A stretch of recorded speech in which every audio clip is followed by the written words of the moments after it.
Welcome back to the Pro Football Hall of Fame for another installment of our Pro Football Hall of Fame's Before the Snap series, where you're going to learn a little bit about what it takes to have a career in and around the NFL. What exactly that career is, well, we won't get to that yet. Don't want to spoil the surprise, but you're going to learn what it takes to have a career in and around the game of football. And these careers truly can be applied to any sport that you love. If you've never tuned in with us before, that's where you're in store to hear. You're going to hear a little bit about what it takes to be and have a career in and around the game of football. If you tuned in with us before, obviously you know you're in store for another excellent program. As always, my name is Jake Ray. I'm the Youth Education and Leadership Manager here at the Pro Football Hall of Fame in Canton, Ohio, where it's our mission to honor the greatest of the game, to preserve its history, to promote its values, and to celebrate excellence together. And those values we promote are those of commitment, integrity, courage, respect, and honesty, all of which made our 378 Hall of Famers themselves, the best football players, minds, businessmen out there. But it makes me a great employee of my organization. It makes our special guest today a great employee of her organization and truly can make you a great student as well. So make sure you're really keeping those values to heart when you're in school and when you're in an organization and have a job that you love. We're going to get started here in just a quick second, but before we do, I'd like to pass out some thank yous first. I'd like to thank any educator, professor, teacher that shared this with their students or watching us in their classroom right now. We appreciate you allowing us to be a small part of your students' learning experience this year. And then the students, we have to thank you as well. As always, without you guys here, this program doesn't take place. This is an opportunity for you to learn exactly what it takes to have a career that you may want one day. It gives you the opportunity to ask questions that you might want to ask somebody in the industry. This is the vehicle to do that. So don't be shy. Take advantage of the opportunity. In the live chat, as always, we have Nathan Martin, who works here at the Pro Football Hall of Fame as well, monitoring all of that. So make sure you get your question in as soon as you can. If you don't have a question right away, that's okay. Tell us the school you're watching from. We want to see how many great colleges and universities we can have here in the program today. So if you have a question, put your name and the question in the live chat. If you don't, just let us know what school you're watching from. You'll have about 45 to 50 minutes to get an opportunity to get that question in there and asked in the program today. And we'll be reminding you consistently here throughout the program as well to do that. And then lastly, I have to thank our special guest today, who we are lucky and grateful to be joined by, Ms. Ellen Trudell. Ellen's a four-time Emmy nominee who graduated from the Central Michigan University in 2012 with a Bachelor's of Applied Arts in Integrative Public Relations, with minors in leadership and public affairs. Her career in sports began as a media relations intern for the 2012 Detroit Lions season, where she supported the day-to-day operations of football communications, including player and coach transcripts, as well as contributing to the weekly game release. In her current role as a senior manager of corporate employee communications, she leads all non-football public relation efforts of the Detroit Lions, including brand, marketing, and fan communications, collaboration on content creation, stadium PR, including social media management of the Ford Field channels, corporate partnerships, PR, community relations, and diversity, equity, and inclusion storytelling, and so much more. So as you can see, we are in store for an excellent program today. She also manages a team responsible for the internal communications of the Detroit Lions organization. So without further ado, we'd like to welcome Ellen to Before the Snap. Ellen, welcome. Hi, thank you, everybody. This is such an honor to be on this program today, and I can't wait to learn a little bit about anyone tuning in, and happy to share all of my experiences that I'm able to. So thank you again. It's an honor. Awesome. Well, we are so fortunate and grateful to have you as a guest here today. So we're just going to dive right in. And can you kind of tell us, obviously your bio kind of went over some of the high points, but day to day, what somebody in your role, what do they do in their day-to-day life with a role in sports? Yeah, no, that's a great question. And I think I'll start off by kind of explaining how our Detroit Lions communication team works here at our club. So we have one communications department, but I like to say that we kind of have two arms of it. So the one arm where I actually got my start as an intern is what is now called the football communications department. So my colleagues in football communications are amazing, and they're probably do a day-to-day of what you might think a PR team does for an NFL team, meaning when our coach is at the podium or our locker room room is available to the media with our players or some of our coaches or maybe scouts or general managers being made available to the media. That is all coordinated and managed day to day by our football communications team.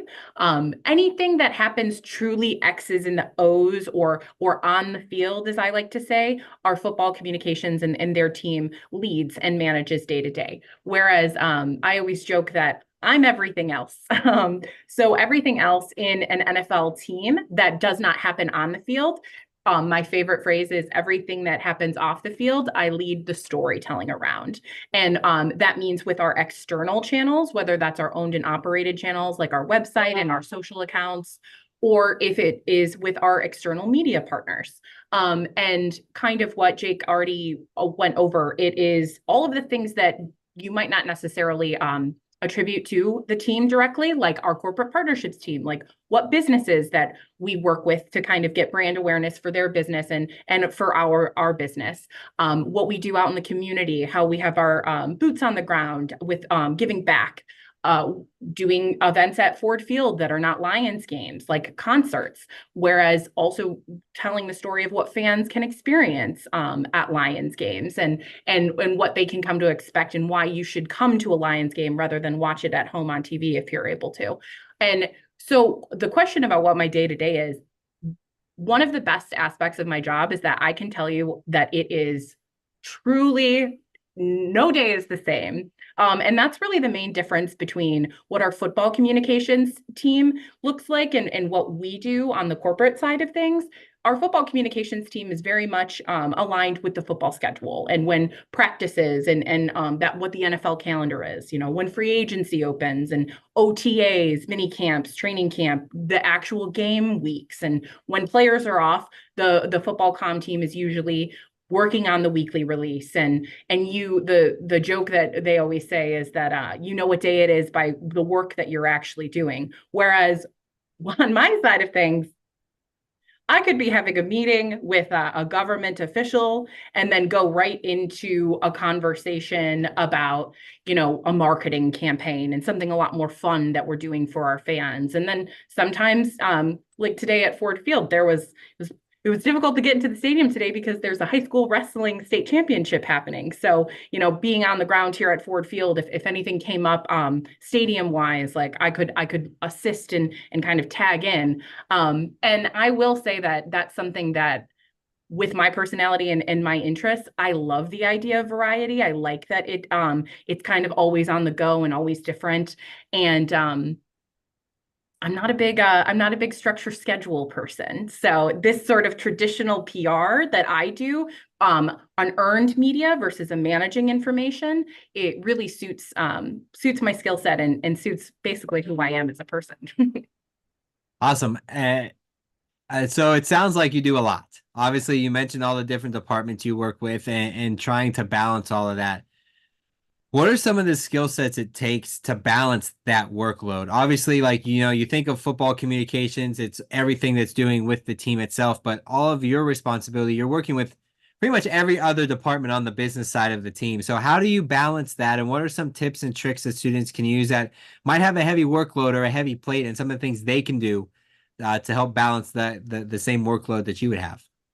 Yeah, no, it's a great question, and it's something that I think is a crucial skill, whether you are a student or even in your professional life. And I'm still managing to get a hang of it too. So, you know, we're all a project in motion. We're all on a growing journey, even if we're all professionals in a field. So don't worry if you don't get the hang of it immediately, especially as a student. You might one day, and you most likely will one day. But I will say the best thing is to understand what is the priority. So being able to prioritize and what's the most important thing that I have to work on today. A lot of the times with what I do when I'm working with the media or making public announcements either to our fans or to the general public, a lot of it comes into a sense of urgency. So what is the most time sensitive piece of info that I need to work on to get out right now? And then being able to prioritize after that comes into play. So I would say when you're looking at your schedule for the week or the day, I would give the advice of, okay, what if is this a test that's coming up in 2 days versus a paper that's due a week out? Maybe I should be prioritizing the test that's in front of me sooner rather than later. Or, if the paper that's a week out is worth more of your grade, maybe that priority shifts if there's something that you're struggling with balancing. You really have to weigh all of the projects you're working on and be able to kind of zoom out and see it as a big picture so that you can understand where to spend your time and how to spend your time. And that's one thing that I think in my role and in my job, and I pride myself on is being able to kind of zoom out and see that big picture, because a lot of people in their day-to-day work, or even as students, you're very focused on what you need to get done. But when you're working in a business, or if you were in a group project, for instance, everything that everyone else is working on is equally as important, and maybe you aren't sure of what they're working on and where their time's being spent elsewhere. So kind of being able to understand how that person in their role fits into the greater piece of the puzzle will allow you to kind of know how to be most efficient with your time. Now, obviously, students learn this by doing. A lot of the things you can do that you just talked about, you learn. It's hard to learn out of a book or out of a piece of paper. You have to learn it by, going through the experience. So, did the experiences you had as an intern in the Detroit Lions organization, I assume it helps you in your current role, but kind of a cool, Nathan and I were both the same way. We both work full time and at the same place that we intern for. So we kind of know the culture, know how things work, coming into a full time role. You're in the same boat. So how can students take advantages of those opportunities, and how did they help you kind of learn what the Lions are all about in your to apply to your current job now? Yeah, that's another great question. And I will be very honest with the crowd here. I grew up a diehard Lions fan. It is why I was so interested in coming to work for the organization that meant so much to me personally. And so I have a twofold answer to that question. I think that my internship gave me the experience on how to be a professional and not a fan, which I imagine a lot of people that go into sports and want to be in the sports industry, it seems like a natural assumption to make that you are a sports lover. Maybe there's a team in mind that you like, a hometown team, a team you grew up watching. And I think personally, and maybe I'm a little biased here, but I think that is a great perspective to come in with, because you understand the fan, and the work that I do is a lot of the time speaking to our fans directly. However, you're no longer really a fan as soon as you start working with an organization or a team. You're a professional, and everyone that you work with, including, people that you might have seen on TV, or some like a celebrity athlete, like that's your colleague. That's not somebody that you're necessarily a fan of, like your coworkers. And being able to kind of learn how to be a professional in that sense, I think is a really important piece. But outside of that, which is a little bit personal to me, I think what was so amazing about the experience that I had as an intern with the Lions is that it was my first introduction to working with sports information, actually. So I didn't know that I was going to work in sports one day. It wasn't actually a goal of mine. I thought that I was going to have a whole other career path, and I kind of did have a whole other career path. And when I was able to get the opportunity, when I applied, I was like, oh my gosh, this is a once in a lifetime opportunity. I love the Lions so much. I'm going to apply for this internship. And then I was honored enough to be able to get that experience, even though I didn't have a ton of sports information experience. And so it was definitely a lesson in humility and being humbled a little bit of like, I need help. I think sometimes it's easy to go into an internship, especially when you're young and you're starting out your career, and you want to prove yourself. You kind of want to give the impression that you're the best intern that they've ever seen, and I already know everything, and hire me because I already have it all on lock. But in truth, no one does, intern or even full time. It takes a long time to get to know an organization. It takes a long time to get to know a job.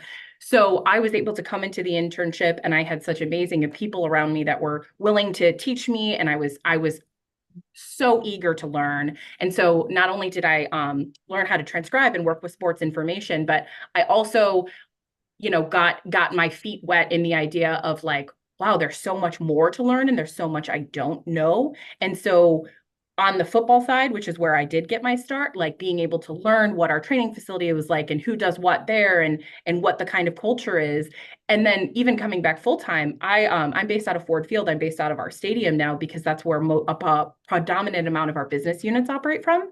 And so even though I had that internship experience, it's really an entirely different office culture and more corporate environment over here on the business side of things. So even coming in with an intern experience and coming in as a full-time person, I still had a lot to learn. So having that sort of open-mindedness and eagerness to learn and to grow and to even ask for help, I think will serve you phenomenally as you go forward in your career and as a student and honestly wherever you go in life.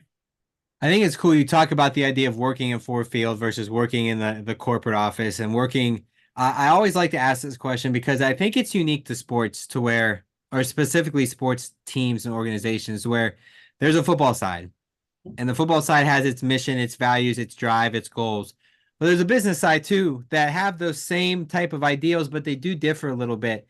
And I always like to see if there's any cross, involvement or bleed over of these values. So obviously we all know who Dan Campbell is, and we know the type of coach that he is and how he's that players first coach, fiery mentality. It's going to give you a great quote at the end of the game for sure.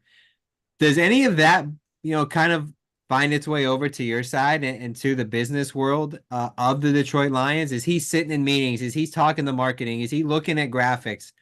How does that, play into your job? And do you see any of that theme or those mission, those values come over to where you work in your side of the organization?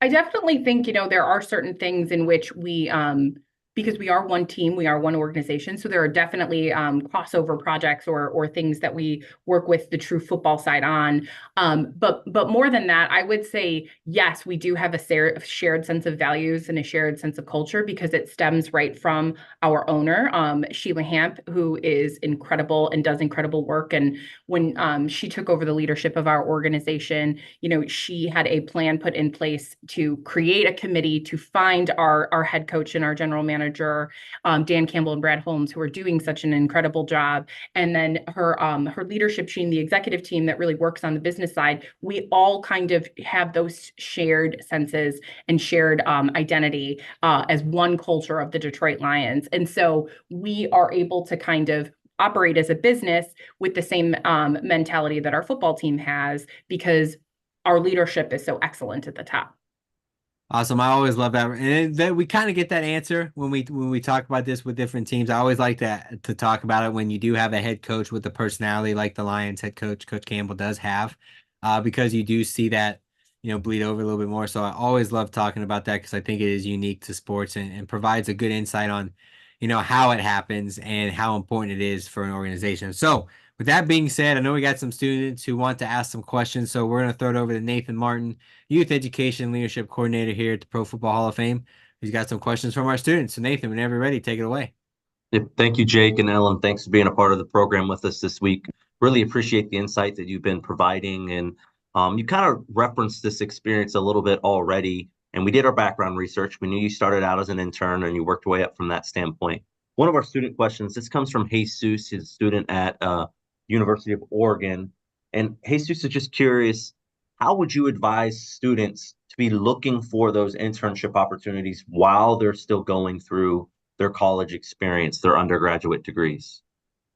Hi, Jesus. That is an amazing question. And I say that because I had kind of a different journey to the NFL than some people have.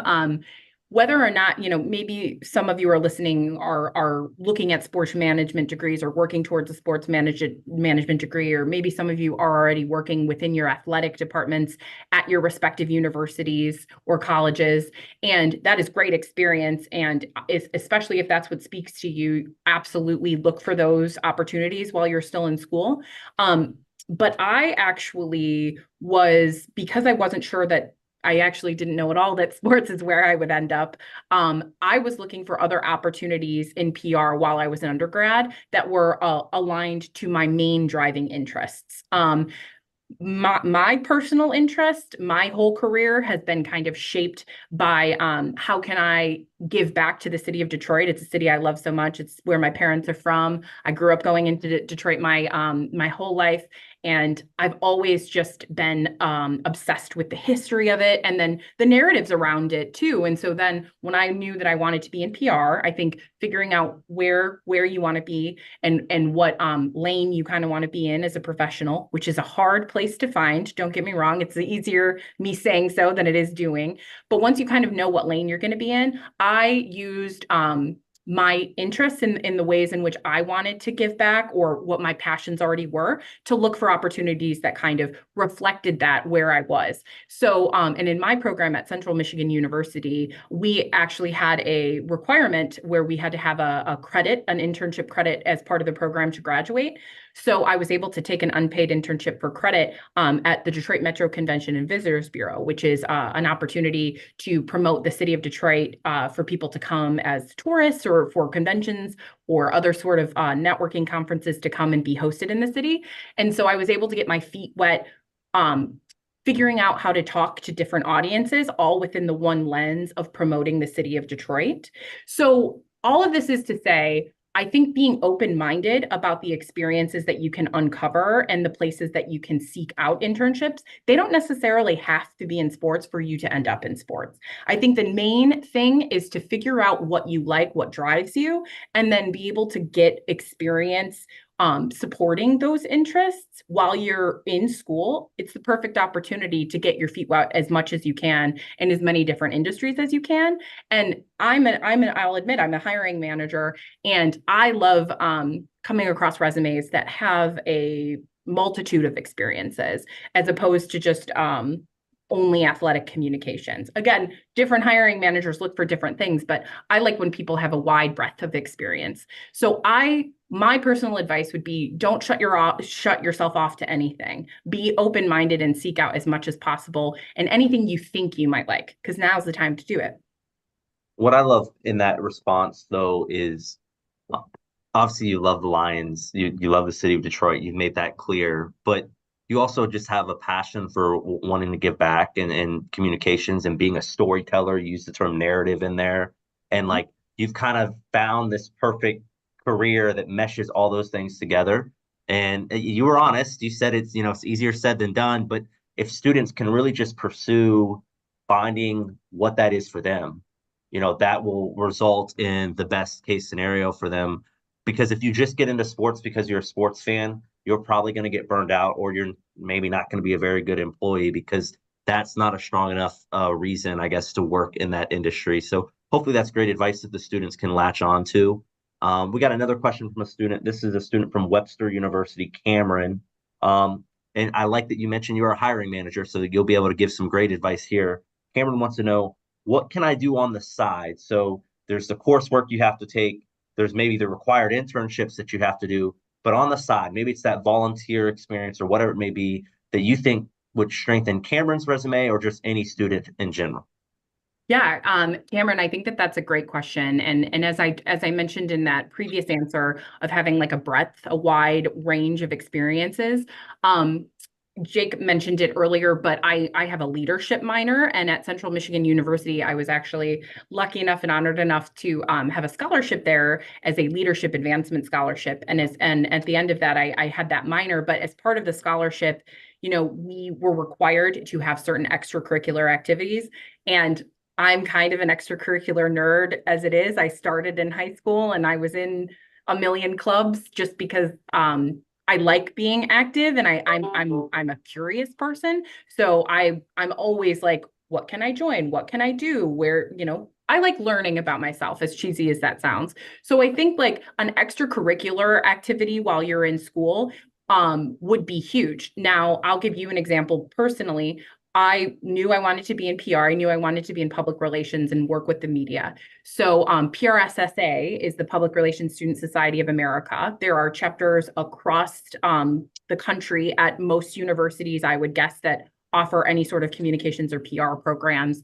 And I joined that because I knew that would give me a little bit of insight into my peers and that meeting people that are also working towards and wanting to work in PR, but also having PR firm tours and just being able to kind of flex our muscles as university and college students, like on a PR lens outside of the classroom. And that was actually directly related to what I wanted to do. But I've always been super interested in politics from a young age. So I also, for 1 year, was a student government association rep on behalf of the sorority that I was in. And I joined a sorority to meet people and try new things. Like I said, I'm all about collecting experiences. But then I was able to do that, which is a social opportunity, but then kind of segue it into something I already had an interest in. And then I got to merge all of those things together. And so it opened up my world to a lot more people, a lot more experiences.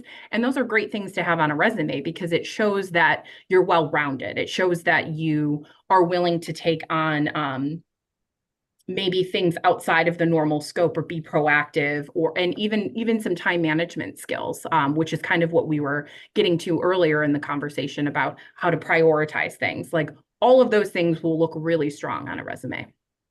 And the best thing about that is, regardless, especially if you attend a larger university, regardless of your interest, there's probably a club or a group that you can join it's going to fit your interest and you're going to find meaningful and worthwhile. So you don't have to feel, like you're trying to square or shove something into a hole that doesn't fit or something like that. You're going to be able to find something that fits your interest. So I really appreciate that insight there. We have some more questions. I'll keep looking through these. But for now, I'm going to send it back over to Jake to continue this conversation. Awesome. Thanks, Nathan. And thank you, students. Continue to submit those questions. We want to see all the great questions you have for us today. Ellen, I appreciate Nathan throwing it back, but I'm going to throw it right to somebody else here for a cool part of the program. As I mentioned at the beginning, we are a museum. We're the Pro Football Hall of Fame. We honor the greatest of the game. We preserve its history because at our core, we are a museum. So we thought, what better way to show that than to showcase our museum a little bit. So we're going to throw it out to Jerry Shockey, the third member of the Youth Education and Leadership team. He's our senior director here, who's out in one of the coolest spots inside the museum. And he's got a little bit of information about that as well as a question for you, Ellen. So I'm going to throw it out to Jerry right now.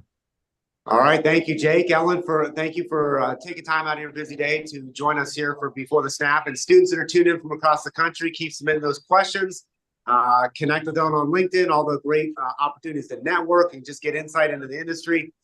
We are honored that we can present this week in and week out throughout the year to students all across the country. So as Jake already alluded to, welcome to the Pro Football Hall of Fame Gallery. And this is a spot where every single guest wants to spend time. It's here the bronze busts are kept for the greatest players, coaches, and contributors in football history. And think about this just for a second. Since the game has been played, there have been roughly about 300 million that have played it at all levels. There have been 5 million that have played the game at the college level. There have been roughly about 30,000 that have been paid to play, coach, officiate, or administrate the game professionally. There are only 378 members of the Pro Football Hall of Fame. And so you just get an idea of how big of an honor it is to be enshrined into the Pro Football Hall of Fame. And the Detroit Lions actually have 23 different players that wore the Honolulu blue and now have a bronze bust here. And from the early days, like Bobby Lane to the great Barry Sanders, and most recently, obviously, kind of see it faintly behind me, but Calvin Johnson. And so my question to you is, Alan, I won't ask you to give a complete history lesson of communications going back to the 1920s, but can you explain to us a little bit or give us some insight at just how the communication world has changed since when you started to now, and then where you see that future going? Yeah, no, that's a great question. And I just have to shout out how much I love museums. First of all, my very first job was at the Henry Ford Museum here in Michigan, which is a world-class museum. And I am a history buff. And I actually worked on a flip card that I believe made its way to the Pro Football Hall of Fame when I was an intern. And I was there on the field with Calvin when he got his NFL record. So I really love geeking out on that stuff.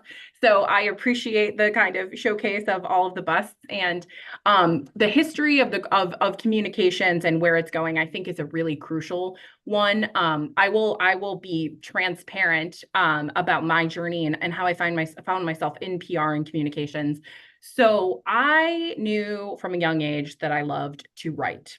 I am a writer at heart, and I love to do it. I like to do it creatively. I like to do it not creatively. And so when I was trying to figure out, okay, I know this about myself. Where can I translate this? Like, how can I make a career out of this?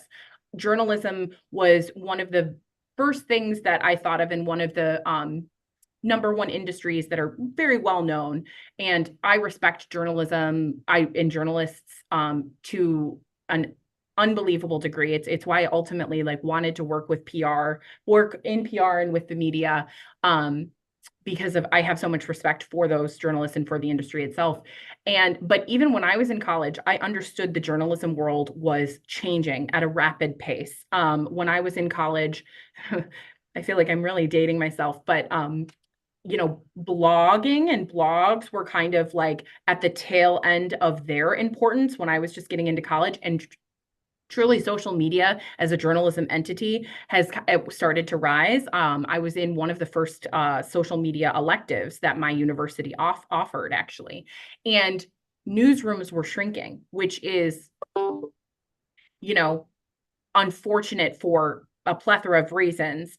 But I was thinking to myself, okay, if newsrooms are shrinking, what else can I do as an option? And when I found out that PR was an opportunity to still work in media and to kind of flex my storytelling muscles, I was like, wait a minute. And so I don't have to commit to one industry. I can kind of apply these skills to virtually any industry, because every organization, every company wants to get their story out there. I was drawn to it specifically for the reason that I could do anything I really wanted with it. I can be non-committal at times, especially when I was younger, indecisive. And so that was super appealing to me, that I could kind of translate it to anything.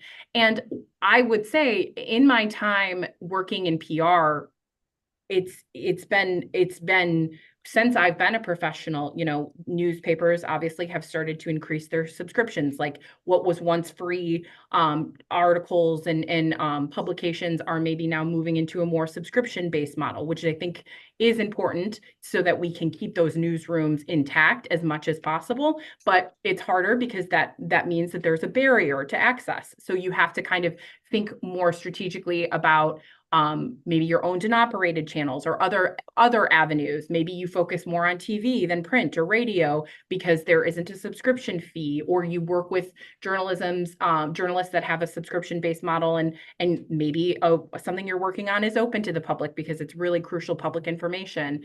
And I think with how the social media landscape has continued to change, and how the industry itself has moved more towards video-based things, and the algorithms around the social media websites being video-based, that affects how we storytell as well, because then that becomes more visual than it is narrative, than it is written, but it still has a narrative component, right? And so I think with the explosion of TikTok, that also impacted the media landscape as well, because they were already journalists and media entities were already pivoting to video, and now they're pivoting to even shorter video, and then you factor in all of the other ways in which we consume media, whether that's streaming or entertainment.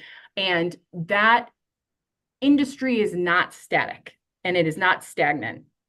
And so you have to kind of be adaptable all the time as it continues to change and grow. And I think journalism will always be there. It just looks potentially different as time goes on and time moves forward. No, thank you for that thorough explanation. And students, just to hear what she said. She's known since she was a child that she wanted to write and do things. And so some of you might not know as college students exactly what you do, and it's fine both ways. But here's the point that I want you to hear. Even in her area, she had to look at different avenues that she could go to. And I want students to know there are some great resources out there that you can start utilizing to kind of see, like, hey, even if you do know what you want to do, what are some ways and different areas that you can go into?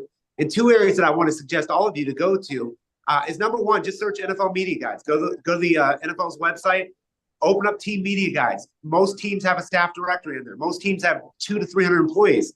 We know firsthand because we go through them with high schools all across the country. I probably go through 15 or 20 a year. Most teams average 200 to 300 employees behind the scenes that you'll see. So you can start seeing where you can gear yourself there. Teamwork Online is another resource. If you do not use Teamwork Online, make sure you do. Go look at job descriptions. Go see what they do and see where you might be able to fit your interest or see an area that you might be interested in. So thank you, Ellen, for that great insight. Students, keep those questions coming in. And Jake, I'll send it back to you. Thanks, Jerry. No, Ellen, we talked about at the beginning, you're a diehard Lions fan, and you have to balance that between being a professional and still being a fan. It's probably hard to, if you're sitting in the press box, they score a touchdown to kind of keep it simmered down, win a big game or something like that. But, along with the perks of working in sports, come these moments where you sit back and you, at the end of the day, you get home and you're like, wow, I can't believe I got to be there. I can't believe I was a part of that. So for you so far in your career, has there been a moment that has kind of made you kind of take a step back and go, wow, I can't believe I was there? I assume it might have something to do with the last NFL season, maybe. But what's that moment for you so far? Yeah, I mean, it's off camera, but I'm wearing our NFC North Division Championship t-shirt in honor of the occasion. I think the best part about this question is that every season that I've worked here, so the 2012 season was my first season as an intern, and this 2023 season that just completed was my 10th. And I think that answer has changed every year. I mean, there's something that happens every season where it's almost like a pinch myself moment, or it's a surreal, like looking around like, oh my gosh, I can't believe that I have the opportunity to be a part of something like this. This season, as if anyone's on the call is an NFL fan, I'm sure you hopefully caught some of our games from start to finish. Unbelievable. I mean, we opened up the NFL season against the Super Bowl championship Kansas City Chiefs with a victory on Thursday Night Football at the Hall of Fame game. And from there, it just continued to build. Before our postseason, I think I would have said our Monday Night Football game against the Raiders, looking around and just seeing how the community activated and what that atmosphere was like was unbelievable. I will always sort of treasure that. And then truly, I think the pinnacle had to have been our first ever playoff game at Ford Field when we hosted the Rams, and it was a victory for us. And I am such a Lions fan because my parents have had season tickets longer than they've had me. And so I actually grew up going to the games. My dad took me into my first game as a baby, and I haven't missed a Lions Thanksgiving game since I was 3. So being able to be there for the history of this organization and what that means to the city and what that means to our fans and to be part of it in the organization itself is something that I will never take for granted, no matter what I do in my career, where I go. It was, there's really no words. And it was one of those, like, I say surreal because it was, and this is where I think being a fan is so helpful, is because I truly understood what it meant. I knew what it meant to the city. I knew what it meant to our fans. I knew what it meant to my dad. And so it was just a moment of pride for the work that we did and the incredible experience and the record-breaking crowd noise and how much fun we were able to have, but also just this sense of gratefulness and honor to just be a part of it in some small way. Awesome. I'm sure it was cool to experience throughout the entire NFL season. It wasn't like you hit a high peak and then tailed off. It was, pretty much smooth sailing all the way there through the playoffs. So had to be very cool for you, and especially when you have a personal tie-in like that. So now we got some more student questions. So I'm gonna throw it back to Nathan Martin here as we get some more questions from our students. Yeah, thank you again, Jake. And I have to go here to the live questions we've been getting. This is from Steven, an alum from Central Michigan, here watching the live. Wants to know, Ellen, did your job change this year with the success on the field from the Lions? Did it feel like it was a different job that you were doing? And they actually have a second question. So if we can remember both these here, how involved are you with the upcoming NFL draft being held at Detroit? So first, let's talk about this season and how your job maybe was a little bit different with the success that you kind of just alluded to there with Jake, and you rattled off some big wins. And then obviously looking ahead towards the NFL draft, what are your responsibilities with that? Yeah, so the first question is, and I don't know if you heard me, but fire up, Steven, because we love the chips over here. But my job did change, and it changed in an interesting way. I think that there was maybe, like, you'd assume that it would be easier to do some off the field storytelling with the success of the team. And in some ways it was, because there was, a lot of interest and just fervor and excitement. But also there was so much good football news and good football happening that, like, it was also like, oh, hey, we're doing this cool fan thing too. Remember us? I know that we're like, our football team's unbelievable, but also, hey, we're over here doing this as a business. So it was all obviously like incredible and positive, but it was surprising to me because there was just so much content and there was so much to talk about. The Lions were truly dominating, like, a lot of the media spaces. Just being able to also make sure that our fans were equipped with the information they needed to know outside of celebrating the on-field success, if that makes sense. And then the second question about my responsibilities with the draft. One of my, I think, my most proud moments in my career is I actually, just a small piece, because it was a huge team and a massive collaboration with lots of different stakeholders and partners, but I actually helped write our draft bid. I actually wrote the vision for it to get Detroit to secure the draft here. So I was super proud. I mean, that's something that we have been working on for many years as a Lion, and with our partners in Visit Detroit and the Detroit Sports Commission, and some of our other stakeholders in state government and our Downtown Detroit Partnership, all of those organizations.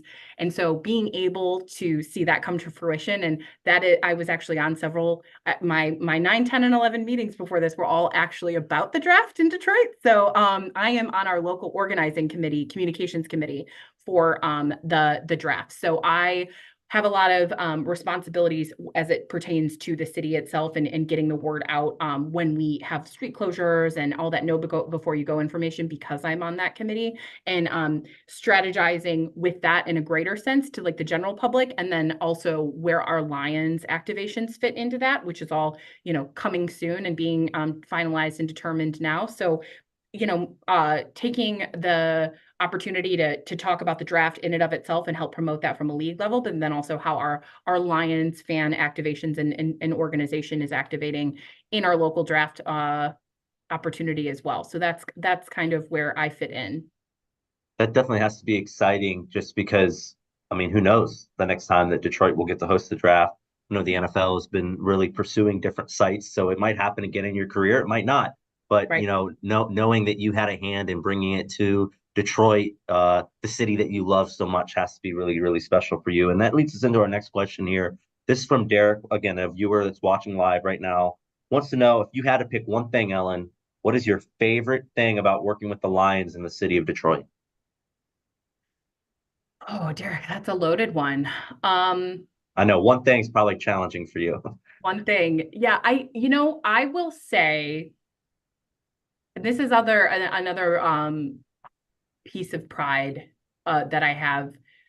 I was able to work with a phenomenal reporter, Kent Babb, of the Washington Post, on a story about how Detroit is a very American 2024 city. And it definitely had sort of a political bent, but it was amazing to work with him to kind of show the way in which all of that falls away on the day of our first playoff game at Ford Field, and how much of a uniting factor the Lions are for our city and our community and our state, and maybe even our country. I feel like we had a lot of fans from all over, which was really exciting to see.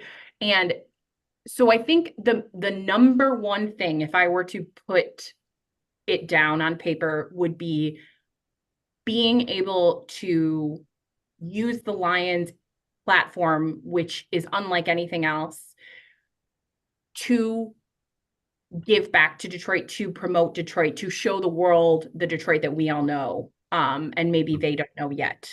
And that was the main interest and reason that I had in wanting to work with the team, because like I said, we are a football town, we are a football state, and I think everyone else is starting to catch on just what that means. And so being able to kind of put Detroit on the map in the lens of the Lions way, in however I can do that, is the best part of my job.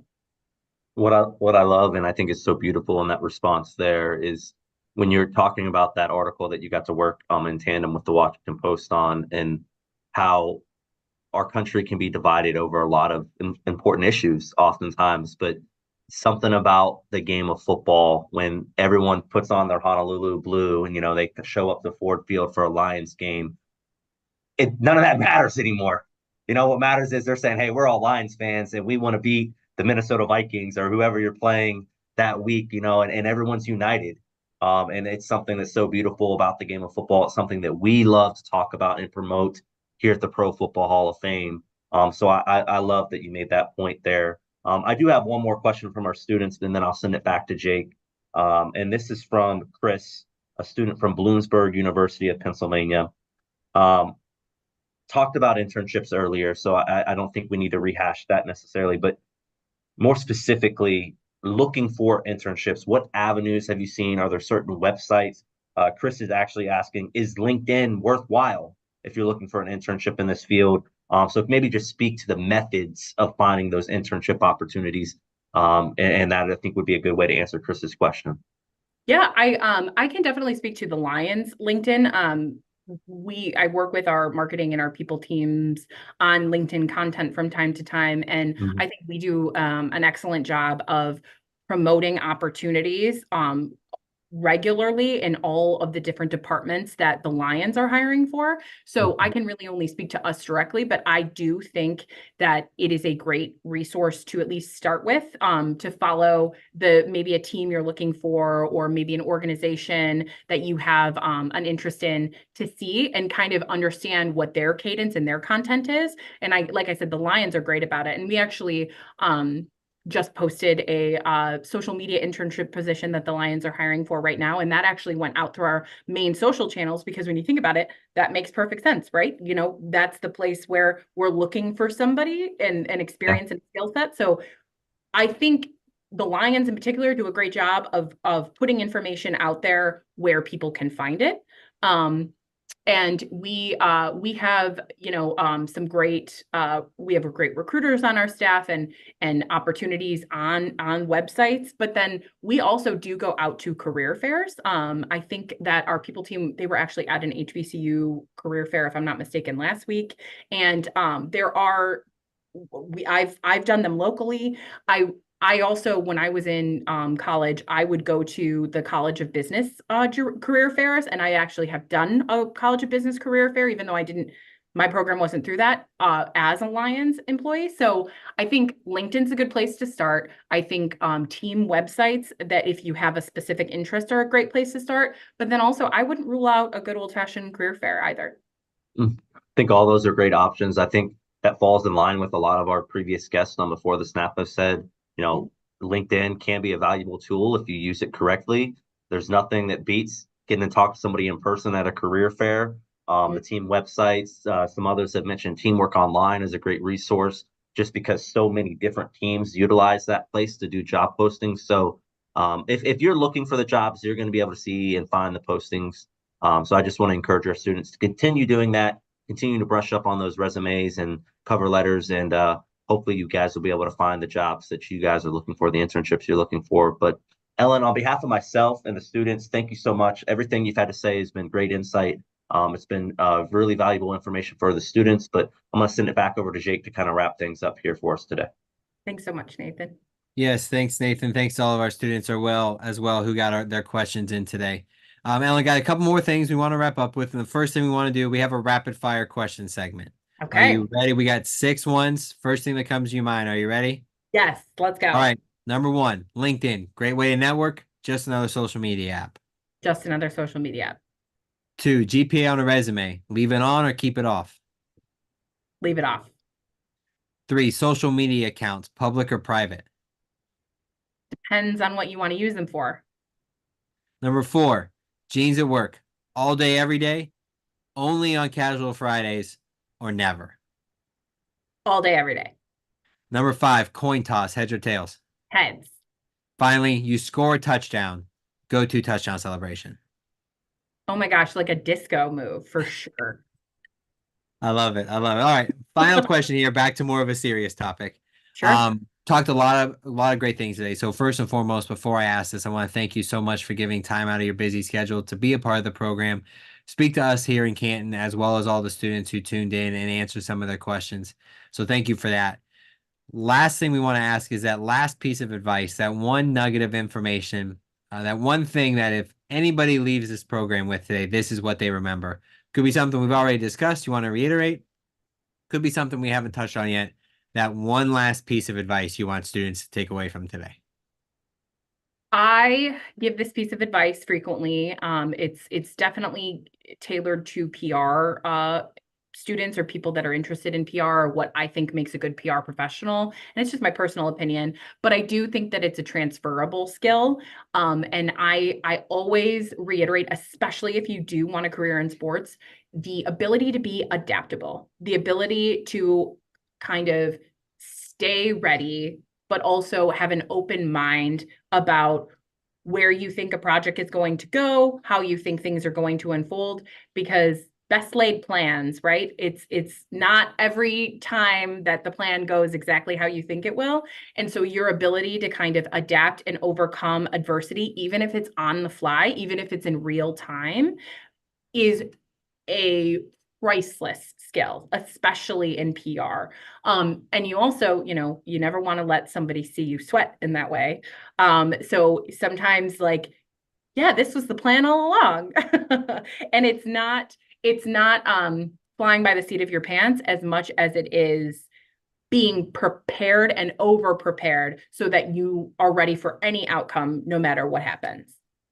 Awesome. Well, with that, we're going to wrap up this installment of the Pro Football Hall of Fame's Before the Snap series today, featuring Ellen Trudell, the Senior Manager of Corporate and Employee Communications with the Detroit Lions. And again, Ellen, thank you so much for everything that you do for the game of football, and truly everything you indirectly do for us here at the Pro Football Hall of Fame, especially being a part of the program today. You are very welcome. I'm like I said, I'm so honored and flattered that you had me on today. So hopefully somebody took away and had some helpful info. So thank you again. To everybody out there who tuned in, thank you so much for watching. As always, make sure you like, follow, subscribe, whatever else you got to do on our social media channels to see all the great things that we're doing here in Canton, Ohio. We're going to have some awesome content coming out as our brand new class of 2024 makes their way to Canton, Ohio here over the next month or so to see their new home and see what all is in store for them here at the Pro Football Hall of Fame. Make sure you're following all the Detroit Lions socials as well, seeing all the great things they're doing in the community as we gear up for the NFL Combine taking place right now and the NFL Draft here in a few short months. No program next week. We understand that a lot of college students are starting to get in the spring break territory. So we will be off next week. So no program next Friday. So make sure you tune in on March 15th. We're going to have Maggie Yanchulis of the Washington Commanders, who works in social and digital media, to tell us all about the social world in and around the NFL. So make sure you tune in for that. So again, from myself, from Nathan, Jerry, all of us here at the Pro Football Hall of Fame, as well as Ellen, thank you so much for tuning in, and we hope to see you next time. Thanks, everybody.